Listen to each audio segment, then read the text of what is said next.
Hi, this is Billy DeLauder for Nursing 461, Nursing Leadership. For my second movie analysis, I'm going to be looking at the 1993 drama Philadelphia, starring Tom Hanks as Andrew Beckett and Denzel Washington as Joe Miller.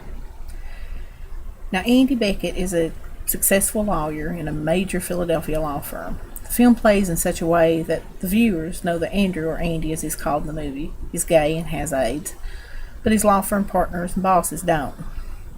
He accomplishes by evading any mention of homosexuality, his especially.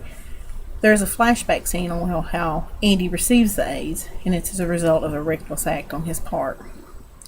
Charles Wheeler, one of the senior partners and Andy's boss, he seems very impressed with Andy's skills as an up-and-comer within the company. He hands Andy a case involving a very important client to the firm. A few days after this, another lawyer at the firm notices the telltale lesion of skin cancer that's associated with AIDS that's on Andy's forehead. Now, Andy tries to make it sound like it was from a tennis accident or something, but you can tell by the other lawyer's look as he walks off that he's not quite buying the explanation that Andy's giving him.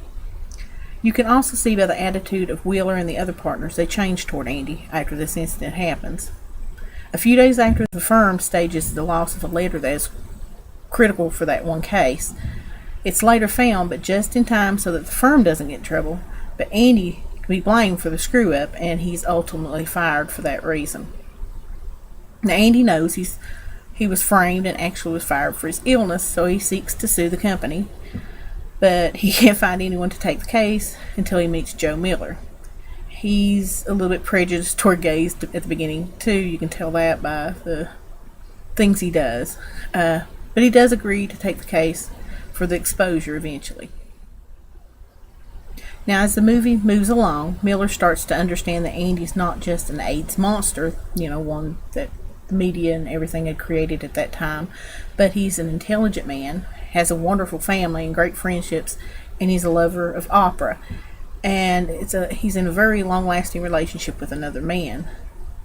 But even as the case is carried on within the court, soon the movie seems to shift from the trial to the increasing progress of Andy's illness. And as the illness progresses, you can see that it's just taking a greater and greater toll on Andy. Miller comes to exhibit some compassion for him, but not only in the case, but for his client as well as a human being. As the trial continues, it shows his dislike of African Americans who wear culturally diverse jewelry, as well as making many derogatory comments and jokes about homosexuals. And Miller is determined to make Wheeler admit that he knew of Andy's AIDS during the letter incident. And finally, through different witness testimonies as well as Wheeler's, he succeeds in making his case and winning it. However, by this time, Andrew has collapsed during Wheeler's testimony and is rushed to the hospital.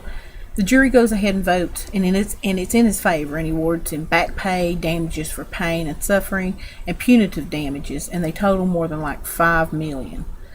However, by this time, Andy is basically on his deathbed, and being seen by his family and his boyfriend, Andy is finally left alone with Miller in his hospital room. And there's a particularly pivotal moment. It's seen when Miller actually touches Andy's face to replace an oxygen mask. But you can see that his attitude toward Andy and AIDS in general has changed with just his interactions with Andy. Later, Miller receives word that Beckett died, and at the reception following the funeral, the mourners, including the Millers, they all view some home movies of Andrew as a child. Now, Philadelphia marked the first time that Hollywood addressed AIDS in a high-budget film with well-known stars. And the central theme or idea for this movie, it got across to me whether or not a man who is competent in performing his job can simply be fired because he possesses an illness that invokes fear and prejudice in most people.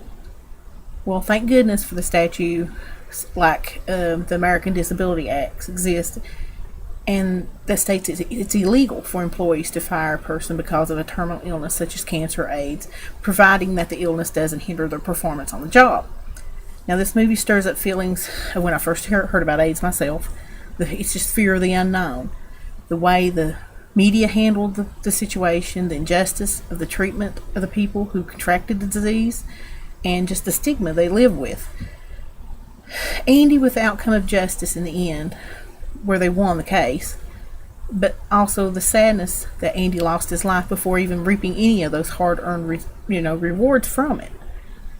Just strong feelings surround this movie, and as I watched it the first time when it first came out, it's just the same as it is this time. It still manages to stir up those feelings again. It's very moving, and it's a great movie, and everyone should watch it.